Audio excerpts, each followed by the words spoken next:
আসসালামু আলাইকুম।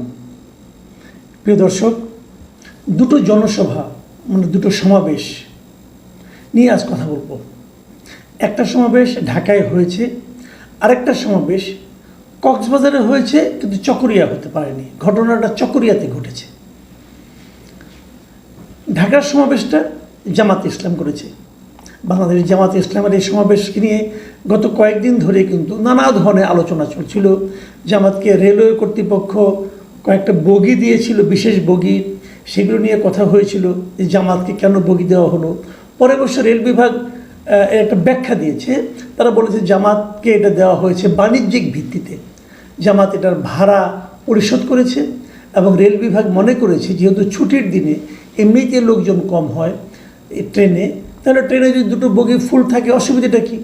আবার বিপরীত দিকে রেল বিভাগ থেকে এটাও বলা হয়েছে যদি আমরা এই ট্রেনের বগি দুটো ওদের কাছে ভাড়া না দিতাম তাহলে হয়তো অনেক লোক মিটিংয়ে আসার জন্য হয়তো বিনা টিকিটেই চলে আসতো। কাজে আমাদের লাভ হয়েছে বাণিজ্যিকভাবে। এটা খুব ভালো একটা বক্তব্য এবং খুব ভালো একটা উদাহরণ। আমি আশা করব এই উদাহরণটা যেন এখানে থেমে না থাকে। অর্থাৎ আগামীতে যখন কোনো পলিটিক্যাল পার্টি অথবা অন্য কোনো পার্টি যদি এইভাবে বাণিজ্যিক কারণে বাণিজ্যিকভাবে তাদেরকে টাকা পরিশোধ করে, তারা যেন তাদেরকেও এরকম বগি সরবরাহ করে, এটাই প্রত্যাশা করব। যদি আগামীতে এই ধরনের উদাহরণ আমরা দেখতে না পাই তাহলে বুঝবো এটা ছিল কোনো লজিক না, এটা ছিল একটা অজুহাত, জাস্ট জামাতকে দেওয়াটাকে জাস্টিফাই করা একটা অজুহাত।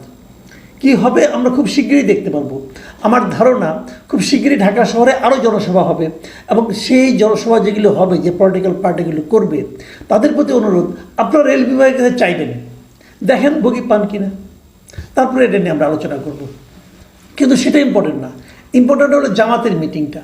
জামাতের মিটিংটা আসলে আমাদেরকে কি বুঝালো, রাজনীতির কি দিক নির্দেশনা আমরা জামাতের এই মিটিং থেকে পেলাম। জামাতের এই মিটিংয়ে মোটামুটি ভালো লোক হয়েছিল, সারা দেশ থেকে লোক এসেছিল, আমার দেখার মধ্যে ভালোই লোক হয়েছিল। কিন্তু এবারে হয়েছে কি, ড্রোন থেকে ছবি তোলা হয়েছে, তো ড্রোন থেকে ছবি তোলার কারণে আমি দেখেছি অনেক জায়গায় কিন্তু ফাঁকা ছিল। এই কারণটা হলো কি, যখন ড্রোন থেকে কেউ ছবি তোলে, উপরে থেকে যখন ছবি তোলে তখন পুরো জিনিসটা বোঝা যায়। কিন্তু যখন আবার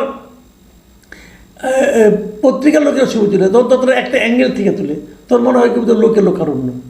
যা হোক, তারপরেও লোক হয়েছিল প্রচুর, কোনো সন্দেহ নেই। সোহরাওয়ার্দী উদ্যানে যে লোকগুলি হয়েছিল, আমার কাছে মনে হয়েছে একটা বড় জনসভায় জামায়াত আয়োজন করতে পেরেছি। এই অনুষ্ঠানে বিএনপির কেউ যায়নি। সাধারণত এই ধরনের অনুষ্ঠানে আমরা এর আগে দেখেছি বিভিন্ন দলের প্রতিনিধিরা আসেন বড় অনুষ্ঠানে। বিএনপি কেন যায়নি? কিন্তু সেখানে এনসিপির সার্জিস আলম গিয়েছিলেন, সেখানে গণ অধিকার পরিষদের নুরুল হক নূর গিয়েছিলেন, এনসিপি নুরুল হক নূর এরা গেলেন, কিন্তু বিএনপি কেন গেলেন না? অথচ জামাতের সঙ্গে বিএনপির তো দীর্ঘদিনের একটা প্রেমের সম্পর্ক ছিল। 2001 সালে আমরা দেখেছি তারা জোটবদ্ধভাবে নির্বাচনে অংশ নিয়েছেন এবং বিজয়ী হয়েছেন। তো সেই জামাতের মিটিংয়ে বিএনপির কেউ গেলেন না কেন? এটা কিন্তু একটা বড় প্রশ্ন ছিল। আসলে এই না যাওয়াটাই বোধহয় স্বাভাবিক ছিল। তবে বিএনপি একটা জবাব দিয়েছে। জবাবটা আমাদের কিন্তু দাওয়াত করেনি, আমরা কেন যাব? জামাত কেন দাওয়াত করেনি আমি জানি না জামাতের ব্যাখ্যা। তবে এতটুকু বুঝি যে একটা বেসিক বিষয়, সামনে যখন ইলেকশন হবে সেই ইলেকশনে বিএনপি এবং জামাত তো পরস্পরের প্রতিদ্বন্দ্বী হবে। দেখুন, যখন জোট হয়, বিশেষ করে ভোটের রাজনীতিতে যখন জোট হয়, সাধারণত 1 নম্বর দল আর 2 নম্বর দল মিলে কিন্তু জোট কখনো হয় না। এটাই নিয়ম। 1-এর সঙ্গে 3-এর হয়, 3-এর সঙ্গে অথবা 2-এর সঙ্গে 3-এর হয়, অথবা 3-এর সঙ্গে 2-এর সঙ্গে 4-এর হয়, এরকম হয়। কিন্তু প্রধান 2 প্রতিদ্বন্দ্বী একসঙ্গে মিলে জোট করবে, তাহলে দ্বিতীয় দলটা কে? কাজে এটা না হওয়াটাই কিন্তু লজিক্যালি স্বাভাবিক।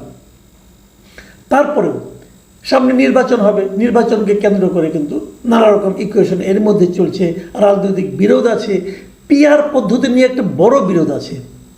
এই সংস্কার যে আলোচনাগুলো হচ্ছে সেখানে পিআর পদ্ধতিতে উচ্চকক্ষ গঠন হবে কি হবে না, এটা নিয়ে জামাত এবং বিএনপির মধ্যে একটা বড় ধরনের বিরোধ আছে। এখানে জামাত পিআর পদ্ধতি চায়, জামাতের সঙ্গে সঙ্গে ইসলামী আন্দোলন চায়, তার সঙ্গে এনসিপি চায়। তো এগুলো কি আলটিমেটলি একটা ভবিষ্যৎ নির্বাচনী জোটের ইঙ্গিত বহন করে কিনা আমরা এখনও কিন্তু ক্লিয়ার না। তবে এরকম কিছু একটা হতে পারে বলে অনেকে মনে করেন। এগুলি সবগুলো পারিপার্শ্বিক বর্ণনা। মূল যে পয়েন্টটা মিটিংয়ে সেটা নিয়ে বলি। মূল পয়েন্টটা হলো এই মিটিংয়ে কথা বলতে যে জামাতে আমিরে জামাত ওনারা বলেন, ডক্টর শফিকুর রহমান দুবার দাঁড়িয়ে থেকে পড়ে গেছেন নিচে। উনি দাঁড়িয়ে কথা বলছিলেন, প্রথম একবার পড়ে গেছেন, তারপর উঠেছেন, অনেকে ধরাধরি করে উঠিয়েছেন, উনি আবার বক্তৃতা শুরু করেছেন, উনি আবার পড়ে গেছেন। তৃতীয়বার আর ওঠার চেষ্টা করেন নাই, ওভাবে বসে থেকেই সামনের দিকে 2 পা ছড়িয়ে দিয়ে উনি ওখানে বসেই কথা বলেছেন। বক্তব্য সংক্ষিপ্ত ছিল, স্বাভাবিক, এরপরে বক্তব্য লম্বা দেওয়ার কোনো সুযোগ নেই। এখন প্রশ্ন হলো কি বলছিলেন উনি? অল্প বক্তব্য হলো, আমার কাছে ওনার বক্তব্যটা খুবই গুরুত্বপূর্ণ মনে হয়েছে। উনি কি বলছিলেন? প্রথমবার যখন উনি দাঁড়ালেন বক্তৃতাতে, উনি একটা কথা বললেন যে একটা লড়াই হয়েছে ফ্যাসিবাদের বিরুদ্ধে, আরেকটা লড়াই হবে দুর্নীতির বিরুদ্ধে। জামায়াত যে দুর্নীতিমুক্ত সমাজ গড়বে তার প্রথম প্রমাণ হচ্ছে, এইটুকু বলে উনি বাক্যটা শেষ করতে পারেন নাই, উনি পড়ে গেছেন। মানে জামাত যে আসলে একটা দুর্নীতিমুক্ত সমাজ গঠন করতে চায় তার প্রথম একটা প্রমাণ উনি দিতে চেয়েছিলেন, প্রমাণটা আমরা পাইনি, দেওয়ার আগে উনি পড়ে গিয়েছিলেন। আমি আশা করব জামাত ইসলামী বাংলাদেশ পরবর্তী সময়ে এই প্রমাণটা তারা লিখিতভাবে দিতে পারেন। আমরা জানতে চাই তাদের প্রথম প্রমাণটা কি, যেটা দেখে আমি উপলব্ধি করতে পারি যে জামাত অবশ্যই একটা দুর্নীতিমুক্ত সমাজ গড়বে। আবার যিনি যখন দ্বিতীয়বার উঠলেন, দ্বিতীয়বার উঠে কিন্তু আবার বললেন যে দুর্নীতিমুক্ত বাংলাদেশ আমরা সবাইকে নিয়ে গড়ব। আমরা কথা দিচ্ছি আল্লাহর মেহেরবানি ও জনগণের ভালোবাসা নিয়ে জামাত যদি সরকার গঠন করে তাহলে, এইটুকু বলে বাক্যটা শেষ করতে পারেন নাই, উনি আবার পড়ে গেছেন। এবং দ্বিতীয়বার পড়ার পর ডাক্তাররা দেখলাম ছোটাছুটি করলেন, অনেকে দেখলাম ওনার ব্লাড প্রেশার চেক করছেন, অনেকে দেখলাম হাত থেকে আঙ্গুল থেকে রক্ত নিলেন, নিয়ে হয়তো ডায়াবেটিস চেক করছেন, এরকম অনেক কিছু হতে থাকলো। তারপর উনি যখন বসে থাকলেন, বসে বসে উনি আরও অনেক কথা বললেন। সেগুলোর মধ্যে মূল কথাটা কি? মূল কথাটা হলো জামাত যদি এমপি হতে পারে, সরকারে যেতে পারে, তাহলে উনি আগামী দিনে কোনো এমপি মন্ত্রীগুলো সরকারি প্লট গ্রহণ করবে না, কোনো এমপি মন্ত্রী কোনো ট্যাক্সবিহীন গাড়ি চলবে না, কোনো এমপি ও মন্ত্রী তাদের নিজেরা টাকা চালাচালি করবে না। তারা যদি কোনো কাজের বরাদ্দ পায়, সেই কাজটা শেষ হওয়ার সঙ্গে সঙ্গে সেই কাজের বিস্তারিত প্রতিবেদন তারা জনগণের সামনে তুলে ধরবে। এবং উনি বললেন, চাঁদা আমরা নেব না, দুর্নীতি আমরা করব না, চাঁদা আমরা নিতে দেব না, দুর্নীতি সহ্য করব না। কথাগুলি আমার কাছে ভালো লেগেছে। আমি মনে করি এই মুহূর্তে দুর্নীতিটা হলো বাংলাদেশের অন্যতম বড় একটা সমস্যা। যারাই সরকারে যায় তাদের প্রথম কাজ হলো আজান দিয়ে দুর্নীতি শুরু করেন। তো সেই দুর্নীতির হাত থেকে আমরা আসলে মুক্তি চাই। এই যে কথাগুলি জামাতের নেতারা বলেছেন, এই কথাগুলোকে এই ভঙ্গিতে বিএনপির কেউ বলবেন? যদি বিএনপি আগামীতে সমাবেশ করেন, তাদের কাছে আমার আহ্বান থাকবে, আপনারা এসে বলুন যে আপনারাও কোনো দুর্নীতি করবেন না, দুর্নীতি করতে দেবেন না। আর এখানে, কারণ এটা বিএনপির জন্য আমার মনে হয় কতটা সহজ হবে আমি জানি না, কারণ এরই মধ্যে ক্ষমতায় যাওয়ার আগেই দেশের প্রত্যন্ত অঞ্চলে কিন্তু আমরা দেখেছি যে বিএনপির লোকজন দুর্নীতিতে জড়িয়ে গেছে, তাদেরকে বিএনপি কন্ট্রোল করতে পারেনি। কিছুগুলো যেগুলো জেনেছে, যেগুলো মিডিয়ায় এসেছে, যেগুলো হইচই হয়েছে, তাদেরকে আপনারা বহিষ্কার করেছেন, কিন্তু যেগুলো মিডিয়ায় আসেনি তারা অবাধে চালিয়ে যাচ্ছে। এটা আপনাদের রাজনৈতিক একটা ব্যর্থতা, দলীয় একটা ব্যর্থতা। কেন পারেননি আপনারা জানেন, আর আপনাদের নেতৃত্বের ব্যর্থতা বলে আমি মনে করি। জামাত যেটা বলল তারা দুর্নীতি করবে না, তারা কি অলরেডি কোথাও কোথাও দুর্নীতি শুরু করেনি? করেছে কিনা এই বিষয়টা নিয়ে আমি আমার দর্শকদের অনুরোধ করব, আপনারা যদি কোথাও পেয়ে থাকেন যে জামাতের লোকজন দুর্নীতি করছে, প্লিজ আমাদেরকে জানান। সেগুলো নিয়ে আমরা আলাপ করবো, জামাতের নেতৃবৃন্দকে জানাবো। আপনারা যে দুর্নীতিমুক্ত দেশ গড়তে চান, আপনাদের লোকজন তো অলরেডি শুরু করে দিয়েছে। জামাতের এই মিটিংয়ের পাশাপাশি চকরিয়া একটা ঘটনা ঘটছে, কক্সবাজারের কক্সবাজারে এনসিপি মিটিং করতে গিয়েছিল। দুদিন আগে আপনারা জানেন এই এনসিপি গোপালগঞ্জে যে কি একটা ঝামেলা পাকিয়েছিল, ওনারা পাকিয়েছেন অথবা ওনাদের কেন্দ্র করে অন্য কেউ পাকিয়েছে, যাই হোক করেছে। আমি নিজে সেখানে বলেছিলাম এর পেছনে মূল কারণ হলো উস্কানিমূলক বক্তব্য। কেন দেবেন? আপনি আবার রাজনীতির কথা বলেন, ব্যক্তিকে ধরে ব্যক্তির চরিত্র হনন করে বক্তব্য দেওয়াটা কোনো সুস্থতার প্রয়োজন বলে আমি মনে করি না। আপনাকে বাইরে থেকে যে বলতে হবে কেন যে এই লোকটা খারাপ? এটা তো ওইখানকার লোক জানে। ঠিক সেই একই কাজ এবার তারা করেছেন কক্সবাজারের যে এই এনসিপির মুখ্য সমন্বয়ক নাসিরউদ্দিন পাটোয়ারি, তিনি কি বলেছেন আমি ওনার কথা হুবহু পড়ে শোনাই আপনাদেরকে।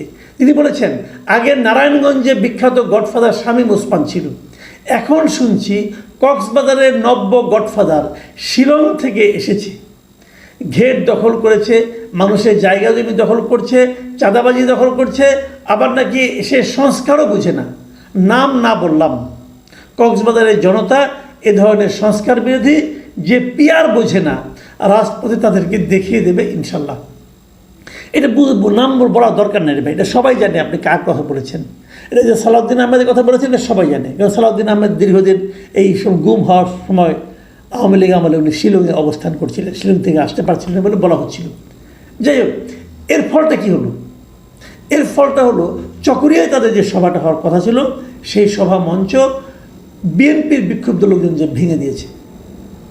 ভাই আপনি এভাবে যদি কোনো ব্যক্তিকে আক্রমণ করেন, এটা মানুষ ভালোভাবে নেয় না। যদি সালাউদ্দিন আহমেদ চাঁদাবাজ হয়ে থাকেন, যদি সালাউদ্দিন আহমেদ ঘের দখল করে থাকেন, যদি সালাউদ্দিন আহমেদ গডফাদার হয়ে থাকেন, সে তো তাকে নাম বলার দরকার নেই, ওখানকার লোকজনই সব জানে। আপনি ওভাবে বলেন আপনার গডফাদারের বিরুদ্ধে রাজনীতি করছেন, এটা বললেই তো হয়ে যায়। কিন্তু নাম ধরে উচ্চারণ করার দরকারটা কোথায়? যখন নাম ধরে উচ্চারণ করেন তখন এই গডফাদার যদি ধরে নিলাম উনি গডফাদার, তো গডফাদারকে একা একা গডফাদারগিরি করে এটা গিয়ে তার সঙ্গে লোক আছে না, ওখানকার স্থানীয় লোকজন আছে না, এরা সবাইকে গডফাদারের অনুচর নাকি তারা বিএনপিকে ভালোবাসে? দুটোই হতে পারে।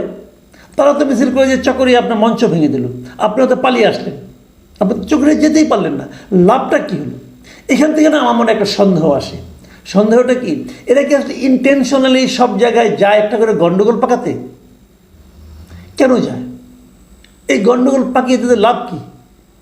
একবার আওয়ামী লীগের বিরুদ্ধে বলে, একবার আওয়ামী লীগের নেতার বিরুদ্ধে বলে, একবার বিএনপির বিরুদ্ধে বলে, বিএনপির নেতার বিরুদ্ধে বলে, এবং মাঝখানে এই নাসিরুদ্দিন পাটোয়ারি একবার বলেছিলেন যে উনি হিসাব করে দেখেছেন যে বিএনপি নাকি 50 থেকে 100টা আসন পাবে আর ওনারা নাকি 200-র উপরে পাবে।